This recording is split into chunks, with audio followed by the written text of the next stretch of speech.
তোষামত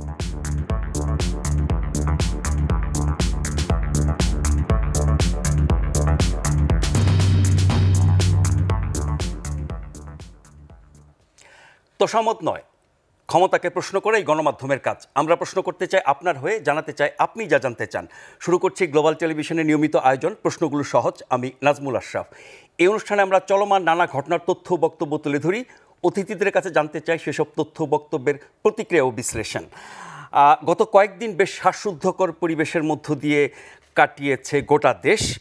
corridor, বন্দর, নির্বাচন, আইনশৃঙ্খলা, বিশেষ করে মব সন্ত্রাস, সংস্কার, এসব ব্যাপারে সেনা সদরের বক্তব্য, এরপর প্রধান উপদেষ্টার পদত্যাগের হুমকি, এসব নিয়ে যখন নানান জল্পনা কল্পনা, আতঙ্ক এসব বিরাজ করছিল, তার মধ্যে গতকাল শনিবার প্রধান উপদেষ্টার সাথে বৈঠক করেছেন বিএনপি, জামাতে ইসলামী এবং এনসিপির নেতারা। আজকে বাম রাজনৈতিক দল এবং ইসলামী দলগুলোর সাথে 2 দফায় বৈঠক করেছেন, এখনও করছেন প্রধান উপদেষ্টা। এর মধ্যে আমরা সরকারের পক্ষ থেকে নানান বক্তব্য শুনেছি। যেই সংকট বা উদ্বেগ উৎকণ্ঠাটি তৈরি হয়েছে, সেটি কাটানোর জন্য বিভিন্ন দলের সাথে এই বৈঠক কতটা স্বস্তি দিচ্ছে বা সংকট কাটানোর মতো পরিস্থিতি তৈরি হচ্ছে, সেটি নিয়ে নানান প্রশ্ন আছে। আমরা আজকের আলোচনার বিষয় ঠিক করেছি সংকটের সমাধান কত দূর। এ নিয়ে আলোচনার জন্য আমাদের স্টুডিওতে আছেন বিএনপির স্বনির্ভর বিষয়ক সম্পাদক এবং সাবেক সংসদ সদস্য নীলুফার চৌধুরী মনি। মনি আপা, আপনাকে স্বাগত জানাচ্ছি। এছাড়াও আমাদের সাথে আছেন জ্যেষ্ঠ সাংবাদিক এবং রাজনীতি বিশ্লেষক জনাব মাসুদ কামাল। কামাল ভাই, আপনাকে স্বাগত জানাচ্ছি। কামাল ভাই, আপনাকে দিয়ে শুরু করি। গত কয়েকদিনের ঘটনাক্রম আমাদের সবারই জানা। তার সবশেষ যদি বলি, আজকে বাদবাকি দলগুলোর সাথে প্রধান উপদেষ্টা বৈঠক করেছেন, গতকাল 3টি দলের সাথে বৈঠক করেছেন। সংকট কি কাটছে বা সংকট সমাধানের বা যে অস্থিরতা, অনিশ্চয়তা, ভয়, ভীতি, আশঙ্কা, কি হবে কি হচ্ছে, নানান জল্পনা কল্পনা, সেই পরিস্থিতিকে কি আমরা উত্তরণ ঘটাতে পারছি এই ধারাবাহিক সংলাপের মাধ্যমে? এটা এখনই বোঝা যাচ্ছে না। এটা হয়তো কারণ সরকার যে তারা বিভিন্ন পলিটিক্যাল পার্টির সঙ্গে কথা বলছে, পলিটিক্যাল পার্টিগুলো যার যার বক্তব্য জানিয়ে এসেছে। এখন সরকারের কি বক্তব্য সেটা জানার আগ পর্যন্ত বোঝা যাবে না যে পরিস্থিতি অথবা আপনি যেটাকে সংকট বলছেন সেটা সহজ হচ্ছে কি হচ্ছে না। বিএনপি কিন্তু তার দাবিগুলির সঙ্গে মানে যাতে কোনো রকম ঝামেলা না হয় একদম লিখিত দাবি দিয়ে আসছে। কারণ এর আগে আমি শুনেছি যে এই প্রধান উপদেষ্টাকে বলতে তার সঙ্গে নাকি সবাই খুব মিষ্টি মিষ্টি আলাপ করে, বাইরে যায় নাকি উল্টাপাল্টা বলে। তো এখন তার উল্টাপাল্টা বলার কোনো সুযোগ নেই, কারণ বিএনপিতে এবার লিখিত বক্তব্য দিয়ে আসছে যে এই আমার বক্তব্য। এখন সেই বক্তব্য নিয়ে তো আর কোনো আলোচনা নেই। এবং সেই বক্তব্যগুলি কি, বিএনপির বক্তব্য কিন্তু খুবই স্পষ্ট। আমার দেখা মতো তাদের 3টা মূল দাবি। তাদের 1 নম্বর দাবি হলো ডিসেম্বরে তারা নির্বাচন চায়, ঠিক আছে। দ্বিতীয় দাবি হলো 2 জন উপদেষ্টা সহ আরেকজনকে, 3 জন উপদেষ্টা, 2 জন উপদেষ্টা এবং আরেকজন আপনার ওই যে যেটা আছে কি বলে খলিল সাহেব, জাতীয় নিরাপত্তা উপদেষ্টা, হ্যাঁ, তাকে বের করে দিতে বলে এখান থেকে। 3 নম্বর দাবি হলো যে সব দলের সঙ্গে যেন ডক্টর ইউনূস সরকার মানে নিরপেক্ষ আচরণ করে, মানে কোনো পক্ষপাতমূলক আচরণ না করে। এই 3টা দাবি। এর মধ্যে ডিসেম্বরের পরে নির্বাচন চাওয়াটা হলো মূল দাবি। তো আমার কাছে তো মনে হয় না এই দাবিগুলো থেকে তারা খুব বেশি একটা পিছু হটবে। সরকারকে মানতে হবে। এবং আমি না খুব বিশ্বাসের মাঝে মাঝে লক্ষ্য করি, সরকার সেই যে একটা পাইছে তোতা পাখির মতো কথা, আগে বলতো এক কথা, এখন আবার কয়েকদিন ধরে একটা একই কথা বলে যে ডিসেম্বর থেকে জুনের মধ্যে ইলেকশন হতে হবে। আমি খুব চিন্তা করে দেখার চেষ্টা করলাম যে যদি ডিসেম্বরে হয় তাহলে আজকে থেকে আরো 7 মাস।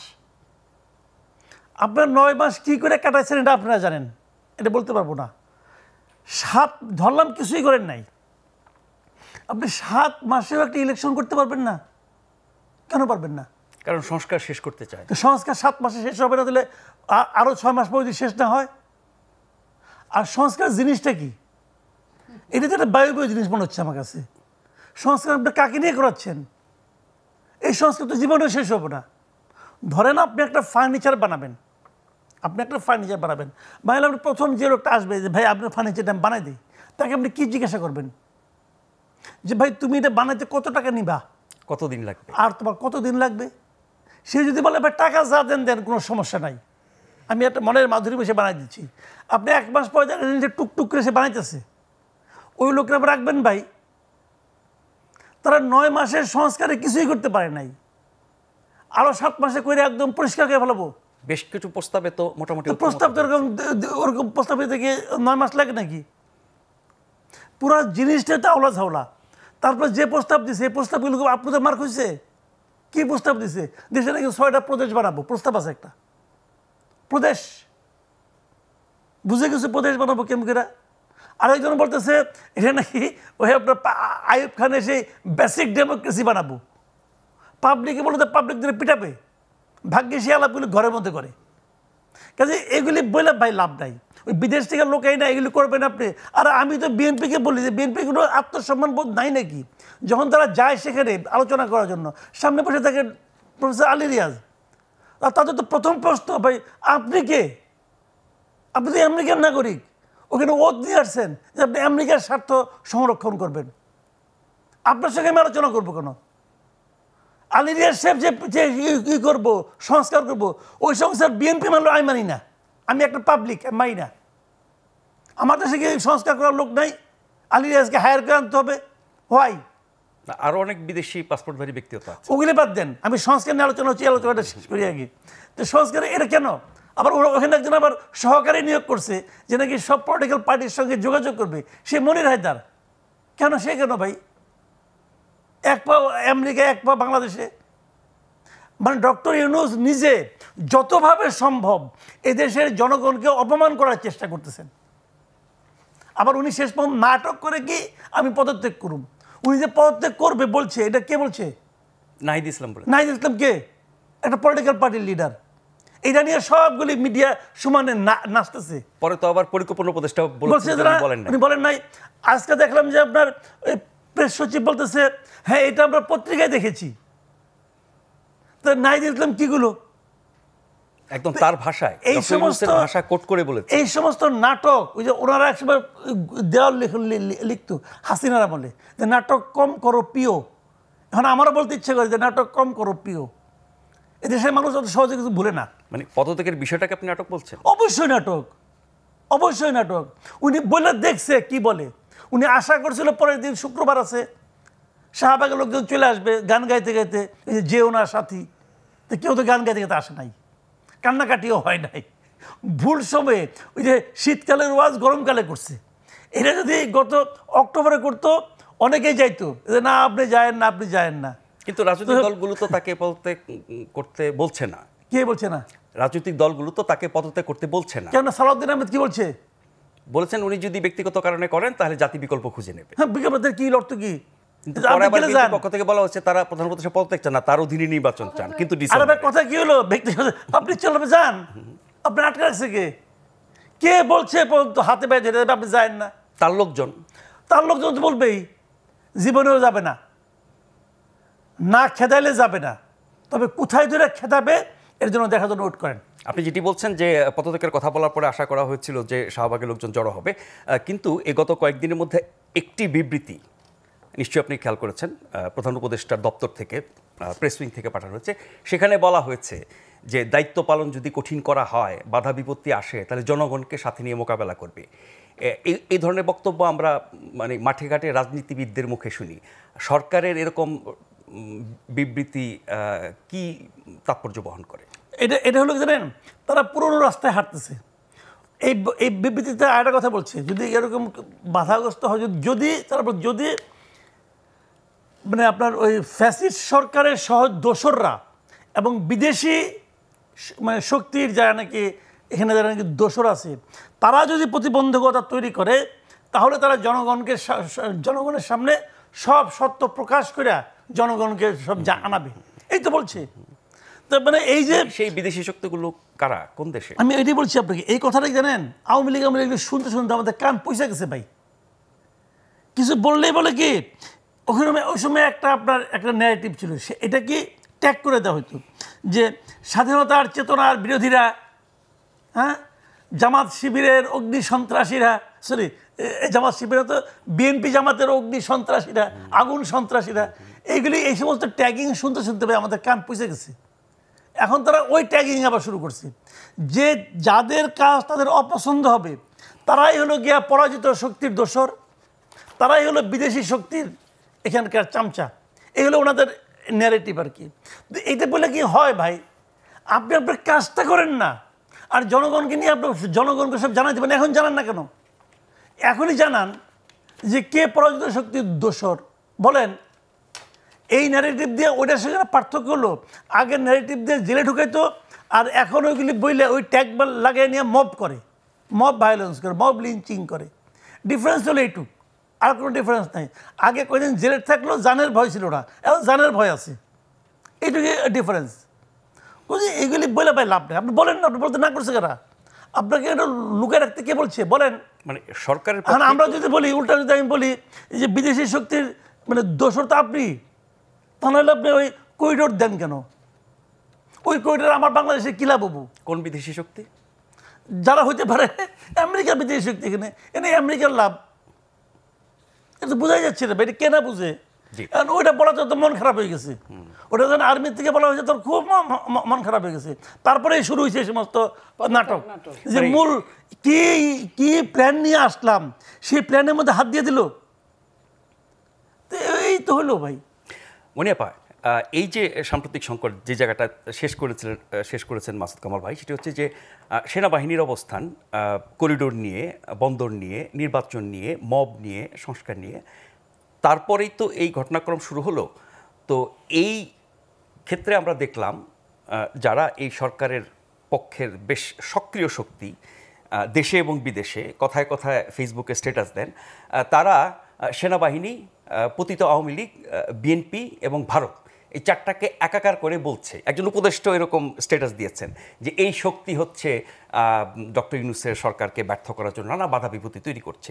এই চার শক্তি এক হলো কি করে? ধন্যবাদ আপনাকে। যারা শুনছেন আমার শুভেচ্ছা, অভিনন্দন, আমার সহ আলোচককে শুভেচ্ছা। চারটা শক্তি যদি এক হয় তাহলে এই অপশক্তির থাকার তো কোনো কারণ নাই। আপনি দেখেন যাদেরকে আঙুল তুলে চারটা শক্তি বলছে তারাই তো শক্তি একটা দেশের। একটা দেশের সেনাবাহিনী, সঙ্গে বড় রাজনৈতিক দল, সঙ্গে পতিত রাজনৈতিক দল, সঙ্গে আরও যাদের কথা বললেন। তো তাহলে আর থাকলোটা কি? থাকলো তাদের মতো যারা একদম, যাদের সাথে কেউ নাই। আপনি দেখেন যারা এই কথাগুলো বলে প্রতিদিন, এই কথাগুলো কেন আপনাদের এখানে আলোচনা হয় না আমি জানি না। একজন মন্ত্রী বা একজন আপনার উপদেষ্টা যখন শপথ নেন, যদিও তাদের শপথ নিয়ে অনেক রকম কথা আছে, যখন শপথ নেন তখন তারা কি বলেন?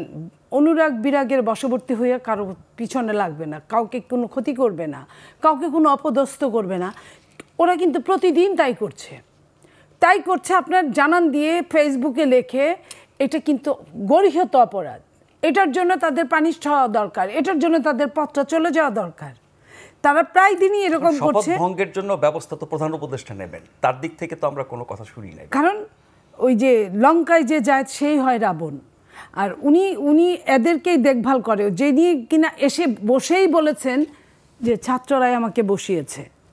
তাহলে সে যে করবে না এটা তো বোঝাই যায়। আপনি দেখেন নর্মাল একটা জিনিস, আপনি বিএনপি বলছে, বিএনপি 4-5 দিন যাবত দেখা করার জন্য, কথা বলার জন্য চেষ্টা করছে। বিএনপির জন্য তাদের মিনিমাম কারো সময় হয় নাই, বিএনপির মতো একটা দল। অথচ যখন তার বলতে ইচ্ছা করলো যে আমি পদত্যাগের নাটক করিব, তখন কাদের ডেকে নিয়ে গেল? যাদের সঙ্গে 5টা লোক থাকে না, তাদেরকে ডেকে নিয়ে তাদের মুখ দিয়ে আমাদেরকে, বাংলাদেশের জাতিকে শুনতে হলো যে প্রধান উপদেষ্টা পদত্যাগ করতে চায়। ওনাকে কে কী করেছে? উনি পদত্যাগ কেন করতে চায়? উনি একটা জাতির অস্তিত্ব ধরে টান দিয়েছে, শুধু এক জায়গা থেকে না, কয়েক জায়গা থেকে। ওনার তো পদত্যাগ করে তারপরে বলার কথা ছিল। কারণ উনি একটা দেশ, আমার দেশ যত ছোট হোক, যত গরিব হোক, সেটা আমার দেশ, আমার দেশের সেনাবাহিনী আমার সেনাবাহিনী। উনি সেনাবাহিনীর চিফকে নিয়ে টান দিয়েছে, যেটা আপনার হয় কি, আপনার নর্মাল নিয়ম কি, উনি এটা কি বুঝেন যে উনি কার সম্পর্কে কি কথা বলছেন? একটা দেশে 2 রকমভাবে আপনার অর্ডার হয়, একটা হলো সিভিল অর্ডার, একটা মিলিটারি অর্ডার। যদি সিভিল অর্ডার কাজ ভালো মতো করে তাহলে মিলিটারি অর্ডারের আপনার রানিং ম্যাপের মানে সিরিয়াল 12 নাম্বার বা দূরে। কিন্তু যখন সিভিল অর্ডার কাজ করে না, তখন কিন্তু মিলিটারি অর্ডার সব। সেটাই তো বহাল আছে। সেটা আমি বলি বাংলাদেশের যে প্রেক্ষাপটে 5ই আগস্ট তারা বলছে, কার কথায় 5ই আগস্ট গেল? আমার কথা হলো 5ই আগস্ট হয়েছে ভালো কথা, সেইখানে মিলিটারি ওয়ার্ডারেই তো কাজ হলো। মিলিটারি ওয়ার্ডারের পরে এরপরে মিলিটারি জাতির উদ্দেশ্যে ভাষণ দিলেন, এরপরে মিলিটারি আমন্ত্রণে সব দল কিন্তু দেখা করতে গেলেন, তার মাধ্যমে সরকার গঠিত, তার মাধ্যমে সরকার গঠিত হলো। তার মানে কি আপনি আদা খাবেন, আদার ঝুল খাবেন না, এটা তো হইতে পারে না। তো আপনি ওইখানে কটাক্ষ করছেন, আপনি প্রতিনিয়ত আপনি জরুরি অবস্থা রেখে আপনি মিলিটারিদের ব্যবহার করছেন। ওরা তো কারো কামলা না, ওরা দেশের রক্ষক। বাট আপনার পুলিশের কাজ তো ওরা করবে না। আপনি পুলিশের কাজ করাচ্ছেন, আপনি কাজের লোকের কাজ করাচ্ছেন, আপনি তাদেরকে ঠিক মতো আপনার কি বলে যে ওভার ডিউটির পয়সাটাও দিচ্ছেন না, এবং আরও অপমানজনক দিচ্ছেন। আগে যা দিতেন তার চেয়ে অনেক অনেক অনেক অনেক কমে নামিয়ে নিয়ে আসছেন। আপনি তাকে ম্যাজিস্ট্রেসি পাওয়ার দিয়েছেন, কিন্তু আপনি বলেছেন যে আমি যদি হুকুম করি, আমি যদি বলি তাহলে ধরবেন। তাহলে কি হলো? ক্ষমতা তো আপনার হাতে রাখতে চাচ্ছেন, আপনি এটাও চান ওটাও চান। এই যে মব, হ্যাঁ, সেনাবাহিনী কিভাবে ভূমিকা, সেনাবাহিনী তার জনে জনে যায় বলবে না কথাগুলো। যখন অনেকগুলো কথা জমে গেছে, যখন সেনাবাহিনী মনে করেছে যে বাংলাদেশের জনগণের জানা দরকার, এবং সেনাবাহিনীর প্রধান কিন্তু প্রথমেই 18 মাসে পরে নির্বাচন, আমরা বলেছিলাম দেশে কয়টা সরকার, সরকার কোনো কথা বলে না, এটার উত্তর দেয় নাই। সেনাবাহিনী তো বলবেই না, আমরা সেনাবাহিনীকে উল্লেখ করে বলিনি, সেনাবাহিনী বলার পরে আমরা বলেছি কার কথায় দেশ চলে। এখন দেশে সেনাবাহিনী প্রধান বলছিল 18 মাসে নির্বাচন, সেটা তো হচ্ছে না। তারপরে আপনার তাদের অনেক কিছুই তাদের হচ্ছে না, তাদের ম্যাজিস্ট্রেসি পাওয়ার কাজ করছে না। তো তারা তো কিছু কাজ করতেই পারে। এখন আপনি তাদের চাকরি খাবেন, চাকরি যখন না খাইতে পারবেন তখন কি হয়? আপনি কাউকে মারতে গেলে হয় আপনি তাকে মারবেন, না হয় নিজে মরে যাবেন। আপনি দুইটাই থাকবে তা তো হয় না। তা আপনি আপনার ওই জায়গায় গিয়ে আপনি পদত্যাগ করতে চেয়েছেন, কার কাছে ব্যক্ত করেছেন? আপনার বাচ্চাদের কাছে ব্যক্ত করেছেন। বাচ্চারা কোন কথা বলছে? বাচ্চারা আপনার নাম ধরে বলছে, আপনি বলেছেন। তো যদি আপনার ওই পদত্যাগ সঠিক হয়ে থাকে, আপনার তো বিশ্বের একজন পাওয়ারফুল ব্যক্তি, তো পাওয়ারফুল ব্যক্তির কথার এত নরণচরণ হয় কেন? আপনার এই কথা শোনার পরে সংকট তৈরি হতো না? আপনার এই কথা শোনার পরে বিএনপি কি বলেছে, যারা রাষ্ট্র পরিচালনায় অভ্যস্ত কিংবা সিদ্ধহস্ত, তারা বলেছে আমরা চাই না, এরকম আমরা বলি নাই, কিন্তু যদি পদত্যাগ করেন তাহলে এখানে কোনো আইনের ব্যত্যয় ঘটবে না, কিংবা এখানে বিকল্প ব্যবস্থা আছে। তাহলে বিকল্প ব্যবস্থা যদি থেকে থাকে, তাহলে আপনি পদত্যাগ না করে আবার এরকম ভরং চরং করছেন কেন? এটা তো জাতি দেখতে চায় না। তারপর আপনি কি করলেন? কালকে থেকে আজকে পর্যন্ত যে নাটকগুলো করছেন, সেই নাটকে কি হয়েছে? আপনার কিন্তু জায়গা মতো আপনি ঠিক আছেন, আপনার ডিসেম্বর থেকে জুনের মধ্যে কোনো নরণচরণ হয় নাই। যদি আপনি এপ্রিল, মে, জুন, জুলাই, মার্চ আপনি পারবেন না ফেব্রুয়ারি থেকে, মধ্য ফেব্রুয়ারি থেকে, তাহলে আপনার ওইখানে কোনো নরণচরণ নাই, ওই কথাগুলো ঠিক আছে। তাহলে আপনি জাতিরে কি খাওয়াইতে চান? জাতিরে কি মনে করেন যে এটা কি আপনার সুদের ব্যবসা, যে সবচেয়ে গরিব প্রান্তিক লোকদের আপনি দিলেন, তারা টাকা দিতে পারলো না, পালায় আসলো, তার ঘর বাড়ি দখল করে নিলেন, তার টিনের চাল খুলে নিলেন, আমি খুব দুঃখের কথাগুলো বলছি। আপনি জানেন যে আমি নবম জাতীয় সংসদে তার পক্ষে আমি সংসদে বক্তব্য দিয়েছিলাম, সে নোবেল বিজয়ী হওয়ার পরে, যখন শেখ হাসিনা তার বিপক্ষচারণ করছিল, বাংলাদেশের একজন সুনাম এনেছে, যেভাবেই আনুক বাংলাদেশকে চিনে তারে দিয়ে। আমি এই কারণে বলেছিলাম, আজকে 2 যুগ পরে আমাকে যে তার বিপক্ষে এইভাবে কথা বলতে হবে, উনি আমার শত্রু না, আমিও তার শত্রু না, আমাকে চিনেও না, বাট বাংলাদেশের আমি একজন নাগরিক, আমার সে কি করছে এটা জানার বলার দায়িত্বের মধ্যে পড়ে আমার, যে কারণে আমি বলছি। তাহলে আজকে দেখেন কাদেরকে উনি হাতে নিয়েছে, দেখেন হুজুরদের।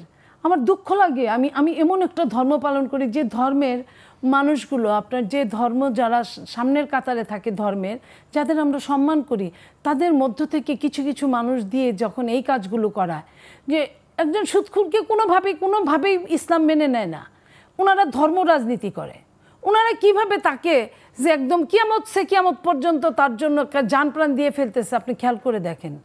এটা কি ভীষণ দুঃখজনক। তাদের স্বার্থটা কি? এইখানে তাদের স্বার্থটা, তারা তো ক্ষমতায় আসতে পারবে না। তারা ওইখানে 1 নাম্বার, যিনি এই ধর্ম রাজনীতির যারা গুরু, তাদের আপনার নিবন্ধন কেড়ে নেওয়া হয়েছে, তারা আছে 1 নাম্বারে মাইনকে চিপায়। তারপরে হলো গিয়া তারা যে ক্ষমতার ইউটিলাইজ করছে, এটা তারা ক্ষমতায় যদি নিজেরাও যায় তাও এইভাবে পারবে না, এই পাওয়ারটা ইউটিলাইজ করতে পারবে না তারা, যেটা তারা তাদের ঘাড়ের উপর বসে করছে। যেমন এই বাচ্চাগুলা যেভাবে করে, তারা কি কখনো ক্ষমতায় আসলে এই পাওয়ার এইভাবে করতে পারবে? এটা তো ওই যে গ্রামের আপনার হাতুড়া ডাক্তারের মতো, গেলেই রুগী অপারেশন করে, রুগী ভালো হয়ে যায়, রুগী অপারেশন করে। তখন একটা MBBS ডাক্তার গেছে, ওর কোনো খাওয়া নাই, ওইখানে কোনো রুগী যায় না। ডাক্তার যাওয়ার সময় শুধু বলে গেছে ওই ডাক্তারের যে তুমি যেহেতু তোমার ছাড়া রুগী কিছু বোঝে না, আমি জাস্ট তোমাকে একটু শিখাই দিতে চাই যাতে রুগীগুলা যাতে ভালো থাকে। যখন তাকে এই অপারেশন কিভাবে করতে হয় শিখাই দিল, তারপরে থেকে আর সে করতে পারে নাই। তো এই বাচ্চাগুলোর অবস্থা হয়েছে এরকম যে তারা তো হাতুড়ে ডাক্তার, তো তাদের সঙ্গে তার সম্পর্ক আর ইসলামিক জোটগুলোর সঙ্গে তার সম্পর্ক এরকম অবস্থা করছে। নইলে আপনি দেখেন প্রশাসন ইসলামিকরা চালাচ্ছে, তাদের কিন্তু লোক নাই। যে লোক আছে এমনও জায়গা আছে তারা লোক খুঁজে না পায় পিওনে ম্যানেজার বানাইছে। তো এই যে তারা, তারপরেও তাদের দিতে হবে। বিএনপি দেওয়া যাবে না।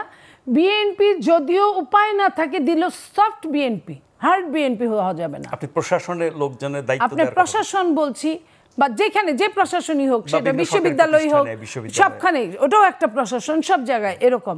তো এই সুবিধাগুলো যে তারা পাচ্ছে, তারা তো অন্যভাবে এটা পাবে না। আর বিএনপিকে যে আপনার চাঁদাবাজের একটা তকমা লাগাইছে, এই তকমায় তো তারা হলো হেড অফ দ্য ডিপার্টমেন্ট, তারা সব হেড, তারা চাঁদাবাজিতে ফার্স্ট। মানে তারপরে যদি আপনি মেরিট লিস্ট করেন 99, 100, 101, 102-এ বিএনপির নাম পাইতে পারেন। হ্যাঁ, বিএনপি, আমি বলবো না যে বিএনপি ফেরেস্তা, কিন্তু বিএনপি যেটা করে, যেটা যেখানে ব্যবস্থা নেওয়া হয়েছে এবং যেগুলা যারা করছে খুব ছোট ছোট একদম প্রান্তিক লেভেলে, বিএনপির মতো এত বড় দল থাকলে অনেকের কোনো অবস্থানই থাকতো না। তো সেইখানে প্রান্তিক লেভেলে তাদের অবস্থা যদি আপনি মেরিট লিস্ট ধরেন, তাহলে 101-এর উপরে তাদের নাম্বারিং করতে পারবেন। এই 1 থেকে 99 পর্যন্ত যারা করছে, যারা ব্যাংক নিচ্ছে, যারা আপনার হাসপাতাল নিচ্ছে, যারা আপনার বিভিন্ন আপনার NGO নিচ্ছে, যারা পরিবহন, বড় বড় পরিবহন নিচ্ছে, এই টাইপের যারা বুঝে কোনটা নিলে দখল, চাঁদাবাজি সব কিছুই। আপনার দখলটাও তো চাঁদাবাজি। তো অনেকখানে যেভাবে উপস্থাপন করে, এটা উপস্থাপনের উপর ডিপেন্ড করে। তা এখন যারা বিএনপি দখল করতে পারে নাই, তারা হয়তো বা কোনোখানে বলছে আমার এই টাকাটা দিস, বা আমি এই প্রোগ্রাম আমার এটা দিস। আমি এই জায়গাগুলাই বলছি যে এই কারণে বিএনপির এই দোষের কারণে কি বিএনপিকে পাত্তা দিচ্ছে না? না, বিএনপির এই দোষের কারণে যদি পাত্তা না দিত আমি সবচেয়ে খুশি হতাম। বিএনপিকে যে কারণে পাত্তা দিচ্ছে না সেটা হলো বিএনপির জনপ্রিয়তা। বিএনপিকে জনগণ ভালোবাসে। বিএনপি নির্বাচন দিলে বিএনপি চোখ বন্ধ করে, আপনি যতই জনপ্রিয়তা হরণ করতে চেষ্টা করেন, আপনি ক্ষমতায় আনা থেকে বিএনপিকে বঞ্চিত করতে পারবেন না।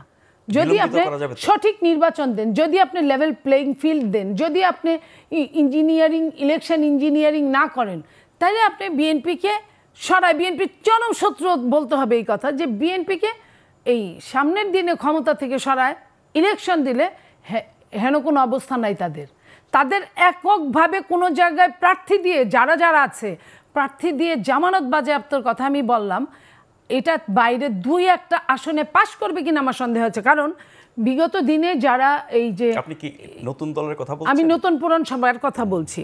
বিগত দিনে আপনার যারা 2, 4, 10, 20টা আসনে সংসদ সদস্য হয়েছিল, তারা কেউই এককভাবে হয় নাই, তারা কারো না কারো আপনার ধামা ধরে হতে হয়েছে। সো আপনি কখনোই যখন একক হন নাই, তাহলে আপনার একক হতে গেলে কিন্তু একটু ব্যাপার, সবাই মিলে একটা শক্তি হতে পারে। বিএনপি তো না করে নাই। বিএনপি বলেছে যে আমরা এত বড় দল হওয়ার পরেও বিএনপি বলেছে আমরা জাতীয় সরকার করতে চাই। আর যে সংস্কারের কথা এত রকমভাবে বলছে, বিএনপি 31 দফা সংস্কার তো কবেই দিয়ে ফেলেছে, আজকে থেকে 2.5-3 বছর আগে। বিএনপি জানতো যে একদিন এমন দিন আসতে পারে, কিন্তু বিএনপি জানতো না শেখ হাসিনার এমনভাবে বিদায় হবে। এটা আমরা অস্বীকার করি না। এবং বিএনপি মাঠে ছিল না তাও না, বিএনপি মাঠে ছিল। বিএনপি আজকে যারা এত বড় বড় কথা বলছে, তাদের দিয়েই কাজ করাইছে বিএনপি, তাদেরই একটা সময় অর্থ দিয়ে কাজ করাইছে। আজকে তারাই বলে যে বিএনপি নাকি আওয়ামী লীগের টাকায় চলে। তো এই যে বিএনপি ন্যায়ের মধ্যে থেকে বিএনপি যে তাদের দিয়ে কাজ করাইছে, সেই সবার এই কাজ করানোর ফলাফল হলো শেখ হাসিনার বিদায় নেওয়া। এক সময় বিএনপির শুভাকাঙ্ক্ষী হিসেবে আমরা অনেককেই জানতাম, যারা এখন বিএনপির বিরুদ্ধে সবচেয়ে কঠোর অবস্থানে। এর কারণ হচ্ছে ওই যে ক্ষমতা। তারা হচ্ছে ক্ষমতা না জনতা, তারা ক্ষমতাই ক্ষমতা, তারা জনতা চায় না। তারা একটা সময় উপায় ছিল না, মাঝখানে রাস্তায় দেশে আওয়ামী লীগ ছিল, তারা বিএনপি ছাড়া কোনো উপায় ছিল না তাদের, কারণ তাদের শেল্টার লাগবে। তো এখন যেহেতু আওয়ামী লীগকে দেখা যাচ্ছে না দুর্বীক্ষণ যন্ত্র ছাড়া, এখন তারা মনে করে তারা তো একাই 100, আর তারা এই সরকারকে যদি, এই অবৈতনিক সরকারকে যদি, এই আপনার অস্থিতিশীল অস্থির সরকারকে যদি রাখতে পারে তারা, তাহলে তো তারাই ক্ষমতার যে ব্যবহারটা তারা করছে পুরা দমে, 16 আনার জায়গায় 15.5 আনা ক্ষমতার ব্যবহার করছে তারা, তো তাদের তো লস নাই, যে কারণে তারা বিএনপির সাথে এখন আর থাকতে চায় না। কখনো নিজেকে সরকারি দলের মনে করে, কখনো সর্বোচ্চ বিরোধী দলের মনে করে। যদি এই অস্থিতিশীলতা রেখে দেশ কতটা সুষ্ঠুভাবে এগোতে পারে সেই প্রশ্ন আমরা জানবো। তার আগে একটা ছোট্ট বিরতি নিচ্ছি, আশা করছি ফিরে এসে আপনাদের সাথে পাবো।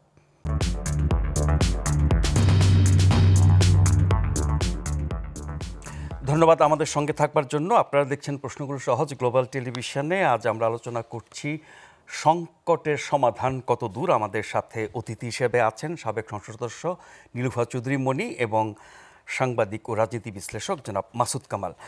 কামাল ভাই, গতকালের 3টি দলের সাথে বৈঠকের পরে আমরা 3 দলের পক্ষ থেকে শুনেছি, আবার প্রেস উইংয়ের পক্ষ থেকেও শুনেছি বক্তব্য। আজকে যে দলগুলোর সাথে বৈঠক হয়েছে তার ফলাফল এখন পর্যন্ত আমাদের হাতে আসে নাই, কিন্তু যে 3টি দল মানে বিএনপি, জামাত ইসলামী এবং এনসিপি, বিএনপি তো ডিসেম্বরের মধ্যে নির্বাচন চায় অনেকদিন ধরে বলছে, এখন আরও জোরে সোরে বলছে। আজকেও ঢাকার একটি অনুষ্ঠানে ভার্চুয়ালি যুক্ত হয়ে জনাব তারেক রহমান, বিএনপির ভারপ্রাপ্ত চেয়ারম্যান, তিনি বলেছেন ডিসেম্বরের মধ্যেই নির্বাচন দিতে হবে। জামাতে ইসলামী গতকাল বলেছে যে তারা ডিসেম্বর থেকে ফেব্রুয়ারির মধ্যে নির্বাচনটা, বিএনপির কাছাকাছি। আজকে বাম গণতান্ত্রিক জোট, যারা এই ফ্যাসিবাদ বিরোধী আন্দোলনে বিএনপির সহযোগী ছিল, তারাও বলছে ন্যূনতম সংস্কার করে ডিসেম্বরের মধ্যে জাতীয় নির্বাচন। বলা যেতে পারে মেজর স্টেক হোল্ডার্স যারা রাজনীতিতে, তারা সবাই ডিসেম্বর, জানুয়ারি বা এরকম একটা কাছাকাছি সময়ের মধ্যে নির্বাচন চায়। শুধুমাত্র এনসিপি গতকাল বৈঠকের পরে বলেছে যে তারা সংস্কার শেষ করে নির্বাচন চায় এবং সেটি স্থানীয় সরকার নির্বাচন, গণপরিষদের নির্বাচন, তারপরে জাতীয় নির্বাচন। সরকারের পক্ষ থেকে যা বলা হলো তাতে করে ওই পুরনো কথাই ডিসেম্বর থেকে জুন, যেটি নিয়ে অনেক বিতর্ক আছে, সুনির্দিষ্ট তারিখ এখন পর্যন্ত সরকার দিচ্ছে না। তার মানে এত সব ঘটে যাওয়ার পরে, এত সব নাটকীয়তার পরেও, এত সব অনিশ্চয়তার পরেও, এত সব দাবি দেওয়ার পরেও ডিসেম্বরের নির্বাচনের ক্ষেত্রে সরকারের রাজি না হওয়া অর্থ কী দাঁড়াচ্ছে? শুনেন, এটা না আসলে সত্যি কথা বলতে কি, এটা কিন্তু এমন একটা সরকার, অন্তর্বর্তীকালীন সরকার, যে সরকারের মাথায় আছেন ডক্টর ইউনূসের মতো একজন আন্তর্জাতিক ব্যক্তিত্ব। ওনার কাছে পলিটিক্যাল পার্টিগুলো নির্বাচন কবে হবে এই দাবি নিয়ে তারা মানে মুলামুলি করতেছে, ঝুলাঝুলি করতেছে। এই দৃশ্যটা না ভালো দেখায় না। এই দৃশ্যটা সারা দুনিয়ার লোকের কাছেই খুব একটা শোভন বলে মনে হবে না। কারণ ডক্টর ইউনূস তো এখানে কোনো পার্টি হওয়ার কথা ছিল না। উনি তো শুরুতেই বলেছেন, আপনি মনে আছে কিনা জানি না, উনি যখন দ্বিতীয় যে ভাষণটা দিলেন 25শে আগস্ট, আমার স্পষ্ট মনে আছে, আপনি পারলে এখনও চেক করে দেখতে পারেন, আমি এটা কালকে চেক করেছি। উনি বলেছেন রাজনৈতিক দলগুলো যখন নির্বাচন চাইবে আমি তখন দিয়ে দেব। এমনকি বলছে সংস্কার না চাইলে এখনই দিয়ে দেব। রাজনৈতিক দলগুলো যখন চাইবে তখন আমরা নির্বাচন দিয়ে দেবো। বিএনপিকে ওনার রাজনৈতিক দল মনে হয় না, মনে হয় না ভাই। দলগুলো এখানে প্লুরাল, বহু বছর প্লুরাল। আজকে তো আপনি বললেন বাম ফ্রন্ট বললেন, বাম জোটও তো বলছে, এগুলি রাজনৈতিক দল না, খালি ওনার এনসিপি রাজনৈতিক দল, নিবন্ধনহীন। তাহলে কি সরকার একটি দলের প্রতিনিধিত্ব করছে? অবশ্যই এখানে কারো কোনো ঝামেলা আছে। শুনেন, আমি একটা কথা বলি, এখনো কেন সমর্থন করছে? আমি একটা কথা বলি, নির্বাচন কবে দেবে না দেবে এটা ডক্টর ইউনূসের ব্যাপার না। উনি দেওয়ার কে? নির্বাচন উনি দেওয়ার কে? নির্বাচন হবে, এদেশের জনগণ নির্বাচন চায়, পলিটিক্যাল পার্টিগুলো নির্বাচনে অংশ নিতে চায়। উনি দিবেন, ওনার কাছে কি অনুগ্রহ চাচ্ছি আমরা? ওনাকে একটা দায়িত্ব দেওয়া হয়েছিল, উনি দায়িত্ব পালনে ব্যর্থ হয়েছেন, এটা হলো বেসিক কথা। আপনি বলেন তো, গত 10 উনি আবার অভিমান করে বলে যদি আমাকে ঠিক মতো কাজ করতে দেওয়া না হয়, আরে ভাই 10 মাসে আপনি কি কাজটা করেছেন বলেন তো? আপনি কি কাজটা করেছেন গত 10 মাসে? জাতিটাকে বিভক্ত করেছেন, প্রধান কাজ এটাই করছেন। মব লিঞ্চিংকে প্রাতিষ্ঠানিক রূপ দিয়েছেন, কোনো একটা মবের ঘটনা উনি কোনো প্রতিবাদ করেছেন, কোনো প্রতিকার করেছেন? করেননি। আর কি করেছেন? নিজের ট্যাক্সেরগুলো ওগুলো মওকুফ করে নিয়েছেন। গ্রামীণের একটা ইউনিভার্সিটি দিয়েছেন, গ্রামীণের একটা ম্যান পাওয়ার বিজনেসের একটা লাইসেন্স নিয়েছেন। আর গ্রামীণের লোকজন, ওনারা যারা একান্ত কাছের লোক, ওদেরকে বিশাল বিশাল পদে নিয়ে বসিয়েছেন না। ওনার একজন সহকারী আছে লামিয়া মোর্শেদ, উনি হলো এসডিজি বিষয়ক উপদেষ্টা। ডক্টর ইউনূস যে অনুষ্ঠানে থাকে সেই অনুষ্ঠানে খেলে নোট নেয়, ওটা কি এসডিজির কাজ? ভাই এগুলি বলে লাভ না, মানুষ এগুলি বুঝে। বাংলাদেশের মানুষকে অত বোকা, বাংলাদেশের মানুষের মতো এত রাজনীতি সচেতন মানুষ সারা দুনিয়াতে নাই। আর ডক্টর ইউনূস রাজনীতি বুঝে না। উনি যদি রাজনীতি বুঝতো, নিজে হলো এক আনারি, আর কতগুলি আনারিকে নিয়ে রাষ্ট্র পরিচালনা করতে গেছে। রাষ্ট্র পরিচালনা করতে হলে রাজনীতির একটু বেসিক নলেজটা থাকা লাগে, এটা ওনাদের নাই, বেসিক্যালি নাই। উনি যেভাবে ব্যাংক চালাইতেন, ব্যাংকের আইন ছিল 65 পরে কেউ চাকরি করতে পারবে না, সমস্ত লোককে 65 পরে বিদায় করছে, উনি 70 পর্যন্ত যাবেন না। ওইভাবে দেশ চলবে না রে ভাই। আমি একটা কথা বলছিলাম, এটা বলাতে অনেকে আমার উপর খুব দুঃখিত হয়েছিল, আমাকে বলছিল হ্যাঁ একজন বয়স্ক মানুষ, তার সম্বন্ধে আপনি এই ল্যাঙ্গুয়েজে কথা বললেন। আমি একটা কথা বলছিলাম ওনার সম্পর্কে, যে ডক্টর ইউনূসের কোনো ছাড়ার ইতিহাস নাই,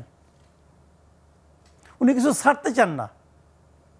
এবং আপনি দেখেন একটা কথা বললাম, এখানে উনি সহজে ছাড়তে চাইবেন না। উনি কোনো না কোনো ফরম্যাটে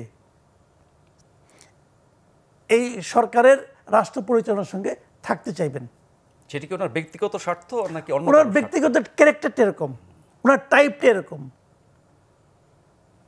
উনি কেন বোঝেন না একটা জিনিস, উনি যদি ঠিক সময়ে পলিটিক্যাল পার্টিগুলিকে উনি একটু ঐক্য করতে পারতেন। উনি একজন মানে আপনার মানে ইয়েতে মানবতায় উনি পেয়ে শান্তিতে উনি নোবেল প্রাইজ পেয়েছেন না।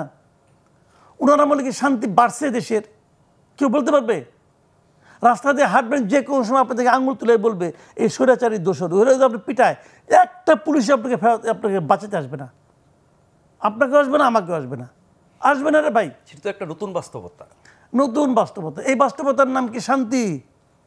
না, অভ্যুত্থান পরবর্তী বাস্তবতা, যত কিছুই কোন ভাই, এটার নাম শান্তি কি? এটা কোন আগে আমার নিশ্চয়ই না। আচ্ছা গুড, এটা হলো পয়েন্ট। কি বাস্তবতা, কিসের পরে কি হয়েছে ওই আলাপ পরে করবেন। ওটা তো মায়ের খাওয়ার পরে যখন আপনি বিছানায় শুয়ে থাকবেন তখন চিন্তা করবেন যে কেন হইলো, কিন্তু মায়ের টাকা আপনাকে খাই নিতে হবে। কারণ উনি এমন এক শান্তি সারা দেশে ছড়াই দিয়েছেন, যেখানে মায়ের খেলেও চুপ করে থাকতে হয়, কিছু করা যায় না।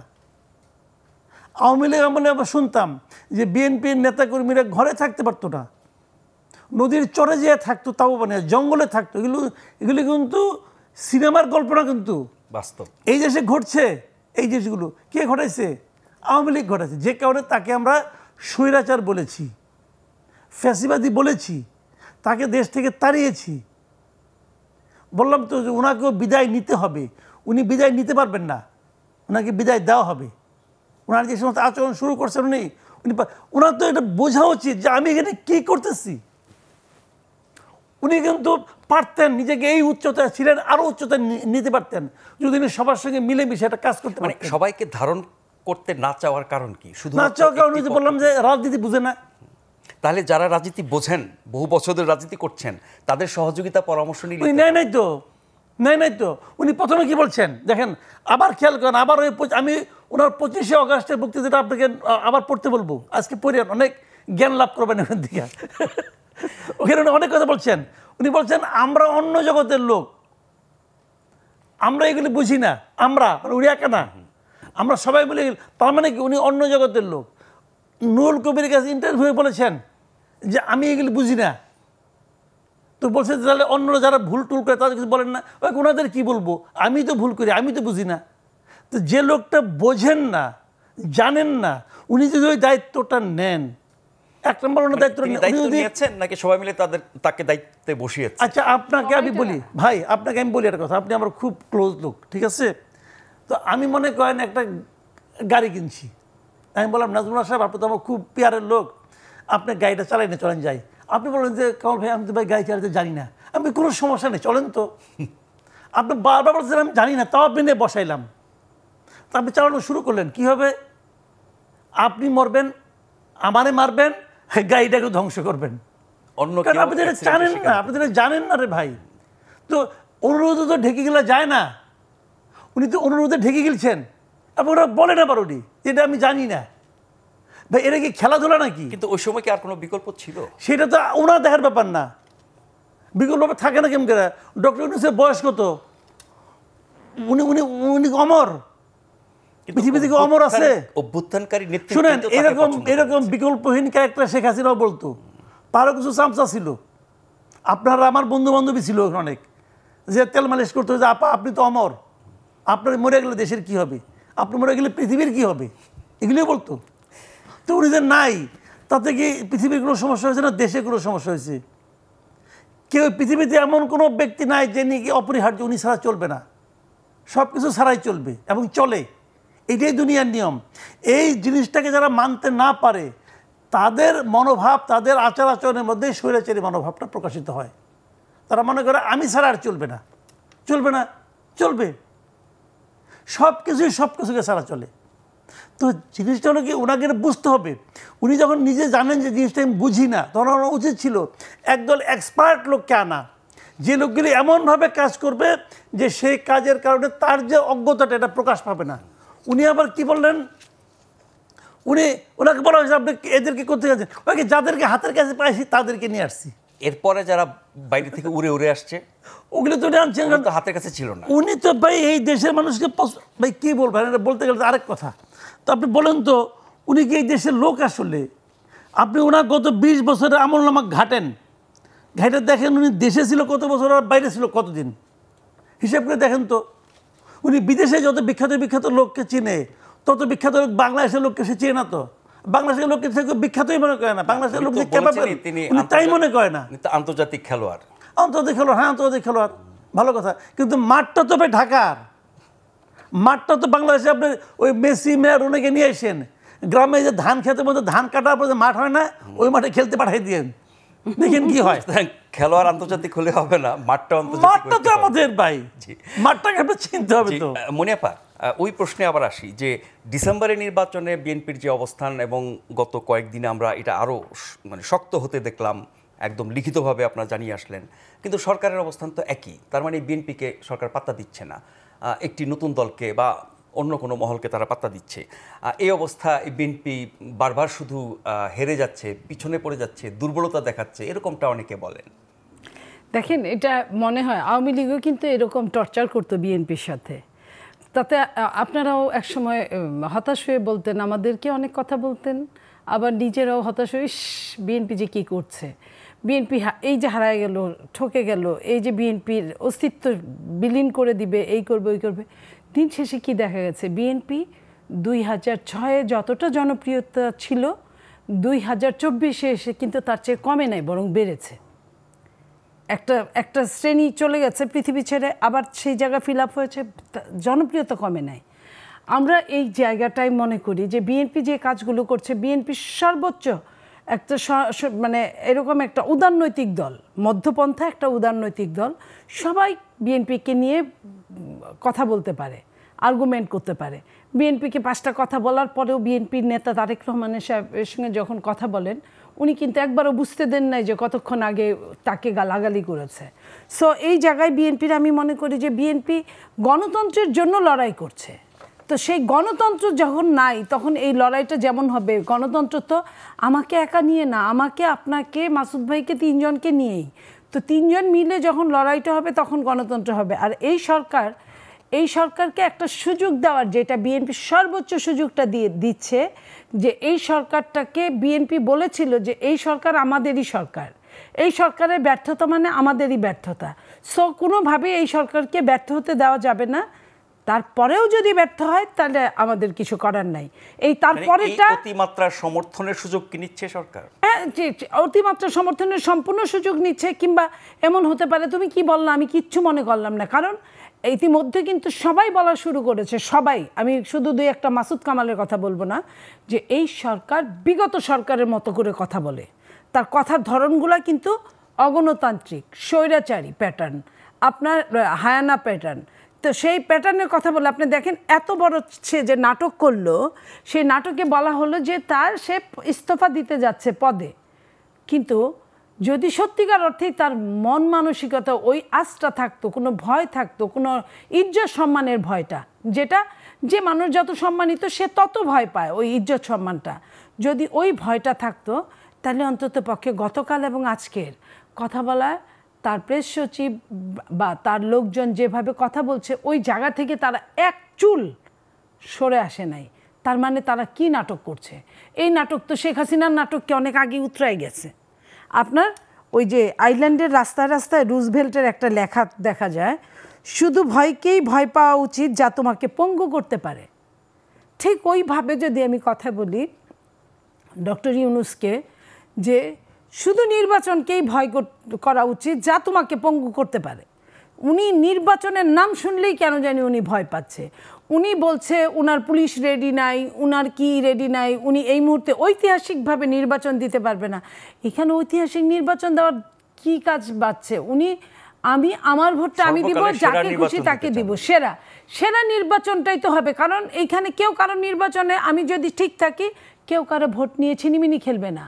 বিএনপি তো এমনি, বিএনপি জানে যে বিএনপিকে জনগণ ভোট দিবে। বিএনপি তো কারো ভোটের বাক্স নিয়ে দৌড় দেওয়ার কথা না। তাহলে বিএনপি যদি ভোটের বাক্স নিয়ে দৌড় না দেয়, বাম সংগঠনগুলো কি সে ভোটের বাক্স নিয়ে দৌড় দিবে?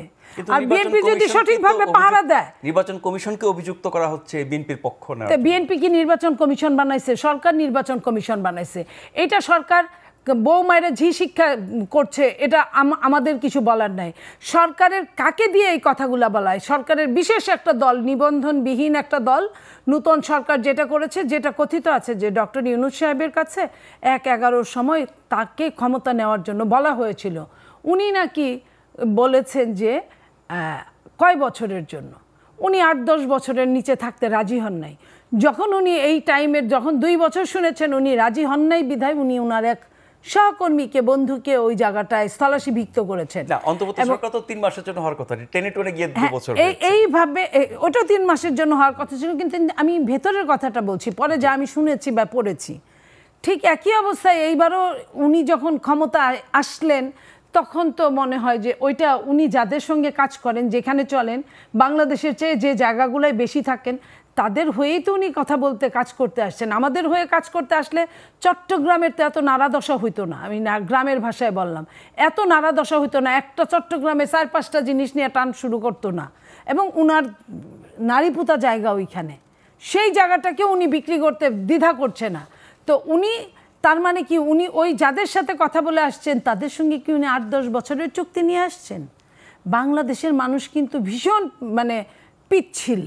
এই জাতি কিন্তু কখন কোন দিকে চলে যায় কেউ জানে না। এই জাতি থাকতে থাকতেই কিন্তু অনেক কিছুই করে ফেলতে পারে। সো এটা উনি যদি মনে করে, উনাকে অনেক কিছুই আল্লাহ দিয়ে দিতে পারে হয়তো বা পৃথিবীর জন্য, কিন্তু বাংলাদেশের জন্য অনেক দিনের শাসক দিয়েছে, এটা আর যাই হোক আমি বিশ্বাস করি না। নিশ্চয়ই বাংলাদেশের মানুষই তার অবস্থান বা মতামত তুলে ধরবে। যারাই যখন সরকার থাকুক না কেন, কেউ যখন জনবিরোধী, গণবিরোধী, দেশবিরোধী কোনো অবস্থান নেয়, তখন জনগণই সেটা জবাব দেয়। আরেকটা ছোট্ট বিরতি নিয়ে ফিরে আসছি, আশা করছি এবারও আপনাদের ফিরে এসে পাবো।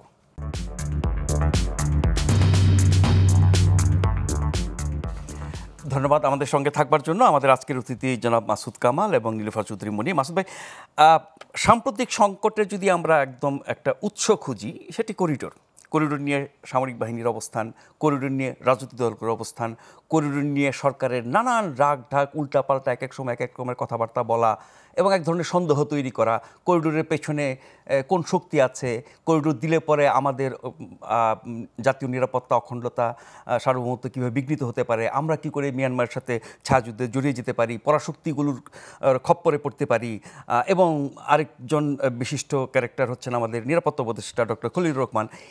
এইগুলো থেকে আস্তে আস্তে কিন্তু হয়ে শেষ পর্যন্ত এই আজকের জায়গায় এসছে। সাম্প্রতিক কালের যদি কথা বলি, করিডোরের বিরুদ্ধে সেনাবাহিনী বলেছে করিডোর তো একটা জাতীয় নিরাপত্তার বিষয়। সেনাবাহিনী করিডোর নিয়ে কথা বলাটা কি তার ইখতিয়ারের বাইরের বিষয়? অনেকে এটা বলছেন, সেনাবাহিনী কেন বলছে?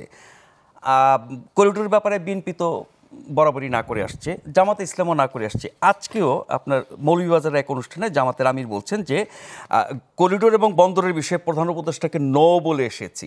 তো সবাই যখন করিডোরের বিরোধিতা করছে, তারপরেও সরকার কেন এদিকে আগাচ্ছে? তার মানে হচ্ছে কি যে দেশের মানুষের, এমনকি এনসিপিও কিন্তু করিডোরের বিরুদ্ধে বিবৃতি দিয়েছে।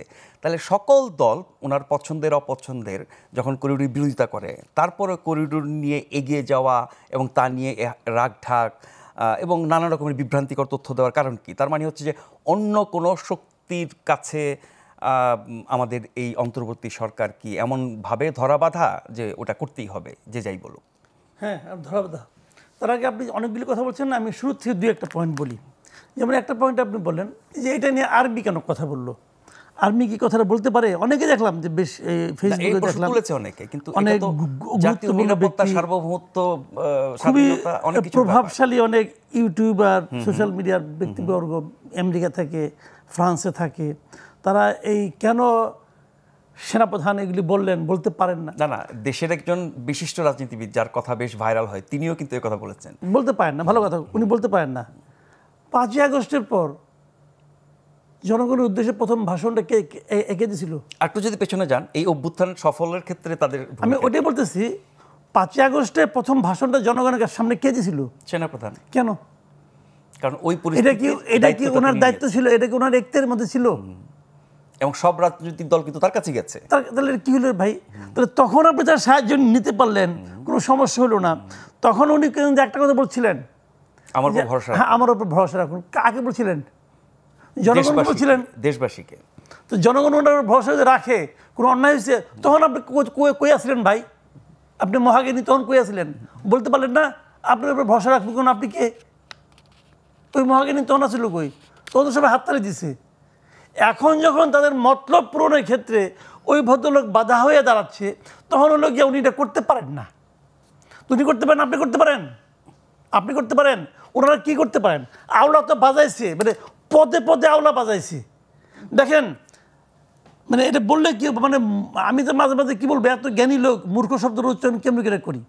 আপনি দেখেন একটা জিনিস, তারা এখানে সরকার গঠন করছে, বলতেছে যে সংবিধান নাই, বলে সংবিধান থেকে রেফারেন্স নিয়ে আসছে, ইয়ের থেকে সুপ্রিম কোর্ট থেকে রেফারেন্স নিয়ে আসছে, পূর্ণ বেঞ্চ সুপ্রিম কোর্টের চিফ জাস্টিস সহ দিছে রেফারেন্স। ভালো কথা।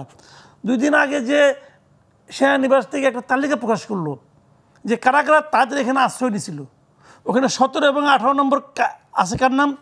17 নম্বর হলো প্রধান বিচারপতির নাম, 18 নম্বর হলো ওই যে আপনার এনায়েতুর রহিমের নাম। এই দুজনই তো সুপ্রিম কোর্টের বিচারক ভাই, আপিল বিভাগের বিচারক। তো এই দুজন তো ওখানে থাকে, তাহলে এখানে রেফারেন্সটা কে দিল? ওই রেফারেন্সটা কই? ওনাদের স্বাক্ষরযুক্ত রেফারেন্সটা কই? কেউ দেখছে?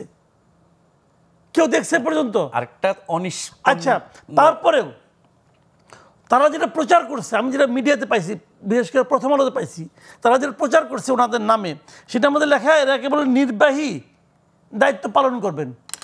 তো করিডোর তো এটা কি নির্বাহী দায়িত্বের মধ্যে পড়ে? বলছে না সকল ম্যান্ডেট তারা পেয়েছেন, ওটা তো বলছেই। মাথায় বুদ্ধি বেশি তো, সে তো মহাজ্ঞানী। সে এরে কয় কেউ পায় না, কি এটা হয়? কোনো কর্তৃত্ব সীমাহীন না। সংসদকে চাইলে ধরেন একটা পলিটিক্যাল গভর্নমেন্ট আছে, নিরঙ্কুশ সংখ্যাগরিষ্ঠতা, তারা কি চাইলে পরে এই দেশটা আরেক দেশের কাছে দিয়ে দিতে পারবে? তারা কি চাইলে এই দেশের একটা অংশ আরেকজনকে দিতে পারবে? পারবে? সংবিধান এবং আইন দ্বারা। দেখেন, ভারত এত বড় দেশ, বিজেপিকে আমরা সমালোচনা করি, পাকিস্তানের সঙ্গে যুদ্ধ পাচ্ছে, বিজেপি কিন্তু সমস্ত বিরোধী দল নিয়ে বসে আলোচনা করছে, এই সময়ও করছে, সবাই সমর্থন দিয়েছে। সমর্থন দেওয়া না দেওয়া পরের কথা, আলোচনা তো করছে রে ভাই। এটা হলো রাজনৈতিক সৌজন্যতা। আর এনে খলিলুর রহমান, উনি বলেন আমি যে যা বলে বলো আমি করব। ও করতে পারবে? কত বড় নিরাপত্তা উপদেষ্টা সে! নিরাপত্তা বিষয়ক তার কোনো জ্ঞান আছে? জীবনে কোনোদিন নিরাপত্তা বিভাগে সে চাকরি করছে? কই অজিত দোভাল আর কই খলিলুর রহমান? বানাই দিল ইচ্ছা করে। কি কারণে বানাইলো? তাকে আনাই হয়েছে একটা মিশন নিয়ে। দেখেন, তার প্রথম তার ছিল পোস্ট কি ছিল? রোহিঙ্গা বিষয়ক হাই রিপ্রেজেন্টেটিভ। রোহিঙ্গা কেন? হোয়াই রোহিঙ্গা? রোহিঙ্গাটা এইটা দিয়ে ওটা দেওয়া হবে। আচ্ছা, আপনি আমাকে বলেন, আমি একটা কথা খালি জানতে চাই, আপনি যেটা দিতে চাচ্ছেন, আমি একটা মানবিক করিডোর দিব, মানবিক অমুক দিব, তমুক দিব, সব আপনি দিলেন, এটা দিয়ে আমার লাভটা কি? আমার এইটা হলো বেসিক প্রশ্ন। লাভ তারা যেটা দাবি করে যে এর মাধ্যমে আরাকান রোহিঙ্গা ইয়েরা আমাদের এরা যাবে, রোহিঙ্গারা যাবে, উল্টো তো আসছে। আচ্ছা, রোহিঙ্গারা যে যাবে এই মর্মে আপনার সঙ্গে কারো কোনো আলোচনা হয়েছে? না, তারাই বলছে যাওয়ার পরিবেশ নাই। আচ্ছা, আমার কথা তা না, এইটা দিলে পরে রোহিঙ্গা আমি পাঠাতে পারবো, এই গ্যারান্টিটা উনি কোথায় পেয়েছেন? উনি মনে করছেন একতরফা প্রেম, একতরফা প্রেমে না মনেও করছেন না, কারণ উনি বলেছেন যে পাঠানোর বাস্তবতা নেই এখন। নেই, ভালো কথা নেই। তো তুমি আমার কথা হলো, তুমি করিডোরটা দিচ্ছ কিসের আশায়? আশাটা কি তোমার? আশাটা হলো তুমি রোহিঙ্গা পাঠাবা, কোথায় পাঠাবা, কার কাছে পাঠাবা? বিষয়টা খেয়াল করেন। এখন আপনি যে এখানে পাঠাবেন আর রাখাইনে পাঠাবেন, আরাকান আর্মিদের কাছে পাঠাবেন, আপনি ত্রাণ পাঠাবেন, আর রাখাইনে আপনি ওখানকার মানুষকে পাঠাবেন। যদি এই ট্রাকগুলি যখন যাচ্ছে আমার এলাকা দিয়া, মিয়ানমার যদি বলে এই ট্রাকে অস্ত্র আছে এবং এই অস্ত্র বাংলাদেশ থেকে যাচ্ছে, এখন অস্ত্রের উৎসব মুখে যদি উৎসব সে এসে বোম্বিং করে, আপনি পারবেন? শুনেন, মিয়ানমার আর্মি হলো এমন একটা আর্মি যে আর্মি গত 17-18 বছর ধরে খালি যুদ্ধই করতেছে। তার আপনারা কি করতেছেন ভাই? জি, একদম শেষ পর্যায়ে চলে এসেছি। মনিয়াপা, আপনার কাছে ছোট করে একটা কথা শুনবো, যে প্রধান উপদেষ্টার পদত্যাগের হুমকি বা ইচ্ছা বা মানে যাই বলি, সেক্ষেত্রে বলা হচ্ছিল যে দায়িত্ব পালনে বাধা দেওয়া হচ্ছে। এই বাধাটা আসলে কারা দিচ্ছে এবং কোন সময়টাতে বলা হলো? যখন বেশ কিছু আন্দোলন হচ্ছিল, ইশরাককে মেয়র হিসেবে দায়িত্ব পালনের যে রায় আদালতের, সেটি বাস্তবায়নের দাবিতে সেটি চলছে এখনও, আজকেও 9ম দিনের মতো হয়েছে। তো এই আন্দোলন কিভাবে সরকারের দায়িত্বে বাধা হয়, বা এর আগে 9 মাস 9.5 মাস যে আমরা নানান রকমের মব দেখলাম যেখানে সরকারের কোনো ভূমিকা ছিল না, সেগুলো কেন বাধা হলো না? শোনেন, এটা তো দিনের মতো পরিষ্কার। ইশরাকের আন্দোলনটা হচ্ছে তাদের মধ্যে এক ধরনের মানে খুব সিরিয়াস একটা ভয়ের কারণ এর আগে যেটা সেনাবাহিনীর সাথে সেনাবাহিনীর সাথে যে ঘটনাটা ঘটেছে, সেনাবাহিনীর সাথে সেনাবাহিনী বক্তব্য রেখেছে, যেটা রাখে না। সাধারণত কোনো সরকার থাকলে সেনাবাহিনীর সাথে মুখোমুখি মানে অ্যাকশনে যায় না, যেটা মুখোমুখি অ্যাকশনে গেছে হয় যে কোনো দুজনের একজনকে থাকতে হবে। তো সেনাবাহিনীর শুনি যে তার চাকরিটাই প্রায় চলে গেছিল সেনাবাহিনীর প্রধানের। তো এই অবস্থার মধ্যে উনি যখন সব তুলে ধরলো সমস্ত কিছু, কেন সে এই কাজগুলো, কেন কি কথা হয়েছে তার সাথে, এবং কোনোভাবেই যে এই যে করিডোর দেওয়া যাবে না, বন্দর দেওয়া যাবে না, এই জিনিসগুলোর সাথে সেনাবাহিনীর জীবন থাকতে সেনাবাহিনী এটা দিতে পারবে না, তখন এইদিকে আবার ইশরাক এখানে আন্দোলন শুরু করছে, ওইদিকে তার যে পালিত সন্তানরা যে দলটা 1-11 সময় উনি করতে গিয়ে বিপুলভাবে ফেল করেছিল, বিপুলভাবে দল আর করতে পারে নাই, সেই দলটাকে আবার এনসিপি হিসেবে উনি প্রকাশ করলেন। প্রথমে উনি ক্ষমতা হাতে নিয়েই ছাত্রদেরকে মাস্টারমাইন্ড করে দিলেন। সেই মাস্টারমাইন্ডের হাত দিয়ে উনি দল বানানোর যে স্বপ্নটা আগে দেখেছিলেন, ব্যবসার রাজনীতি যে এক না, এটা উনি বুঝতে পারেন নাই। হ্যাঁ, রাজনীতিবিদদের মধ্যে যারা ব্যবসায়ী সেটা এক, কিন্তু রাজনীতি আর ব্যবসা এক না। সমস্ত ব্যবসাগুলো এক, ধরো মারো কাটো খাও, চুরি করো, ধান্দা করো, যে কোনো কিছু করো, তোমার লাভ তোমার। কিন্তু রাজনীতি তা না, লাভ এবং লসের ভাগিদার হতে হয়, যেটা 15.5 বছরে শেখ হাসিনা পলে পলে অনুভব করছে এখন, যে তাকে এক কাপড়ে তাকে পালিয়ে যেতে হয়েছে। এত বড় ক্ষমতাধর ব্যক্তি বাংলাদেশে, সেই জায়গায় যার কিনা 1 বছর আগে পৃথিবীর শ্রেষ্ঠ পত্রিকায় 100 মানুষের মধ্যে শক্তিধর একজন, সেই মানুষটার কিন্তু এখন কোনো অস্তিত্বই নাই বলতে গেলে। সেই জায়গায় উনি এই জিনিসটা ভুল করেছে, এবং উনি ওনার এই বাচ্চাদেরকে দিয়ে যখন আপনার নির্বাচন কমিশন ঘেরাও দিতে পাঠিয়েছে, তখন পহেলা বৈশাখের মতো, পহেলা মেয়ের মতো, এবং যে ছক্কার বিপরীতে যে শব্দটা থাকে ওটাকে বলে পুক, এক। ওই এক যখন পেয়েছে, আমরা সবাই লুডো খেলা জানি, যখনই উনি লুডুর গুটি ফেলছে তখনই এক পড়ছে। 3বার 4বার 5বার এক মারার ফলে এইখানে হতাশা থেকে চরমভাবে যে একটা ইশরাকের সঙ্গে সে পেরে উঠছে না। কারণ আপনি ভালো করে জানেন, আপনারা ইশরাককে কিন্তু বিএনপির আমরা কেউ যাইনি, সেটা ঢাকাবাসী, তার পুরান ঢাকাবাসী, নট অনলি ঢাকাবাসী, তার দক্ষিণের একাংশের। সেটাই যখন সে পারে নাই, তার মানে সে ফেল, তার সমস্ত জীবনের যত কিছু অর্জন ছিল তাকে এই বাংলাদেশে সেই বিসর্জন দিয়ে তাকে যেতে হবে, যদি এই গ্রামীণ ব্যাংকের মতো যদি সে সময় মতো টনক না নড়ে। তার অনেক অনেক ধন্যবাদ মনিয়াপা, অনেক ধন্যবাদ মাসুদ কামাল ভাই।